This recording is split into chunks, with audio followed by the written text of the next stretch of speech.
Bonjour à tous et bienvenue pour cette nouvelle série qui se nomme Infotaku. Donc pour cette série, je vous parlerai un peu de tout ce qui se passe dans l'univers du manga, c'est-à-dire les nouveautés, je vais parler des polémiques, tout ce qui peut s'attacher à l'actualité du manga. Enfin bref, voilà, donc pour ce premier épisode, j'avais envie de vous parler parce que j'ai été en ville l'autre jour et j'ai découvert un manga, donc je m'y attendais pas, j'ai vu Batman. Batman pour un manga c'est assez spécial parce que quand même c'est un petit peu la figure emblématique du comics, j'ai envie de dire, enfin surtout d'ici quoi. Et donc c'est apparemment un manga qui doit faire sûrement écho à la sortie en cinéma du prochain film de DC, je pense, c'est pas un hasard, hein, parce que le film est sorti mercredi là à l'heure où j'enregistre, le manga est sorti il y a 2 semaines, donc voilà. Donc pour raconter un petit peu je vais relire le résumé. Ryu Aramiya, un jeune japonais, débarque à Gotham City à la recherche de ses parents disparus. À peine arrivé, il est agressé par des policiers corrompus.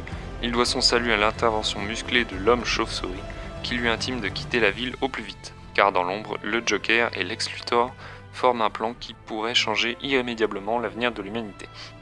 Donc voilà, par contre ça n'a rien à voir, enfin je ne pense pas que c'est en rapport. Au niveau de l'histoire, c'est pas en rapport avec le film qui est sorti mercredi au cinéma. Mais c'est assez spécial parce que du coup, on a surtout au niveau du design, du dessin, on a des personnages typiquement américains qui viennent de la culture américaine, donc, mais avec des traits physiques qui peuvent se rattacher à ce qu'on peut avoir avec la culture japonaise, donc des traits de personnages manga. D'ailleurs, ça fait un peu bizarre parce que encore Batman ça va parce qu'il est masqué, mais je prends par exemple Superman. Ça fait quand même bizarre quoi, parce que Superman, on a l'impression que c'est un gamin de 15 ans bodybuildé, bref.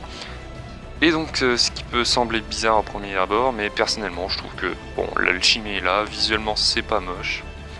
Après dites-moi dans les commentaires ce que vous en pensez, si vous l'avez lu aussi.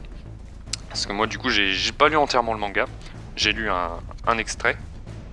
Mais bon franchement c'est potable, hein, on va pas cracher dessus. Donc pour la petite anecdote d'ailleurs, ce manga a été réalisé par le mangaka Shiori Techirogi, voilà. Donc il a déjà pu œuvrer pour le manga Senseiya, The Lost Canvas Chronicle. Donc c'est un dessin qu'on connaît déjà un petit peu quand même. C'est pas nouveau pour nous, mais c'est voilà, c'est une autre culture, hein, ça n'a rien à voir.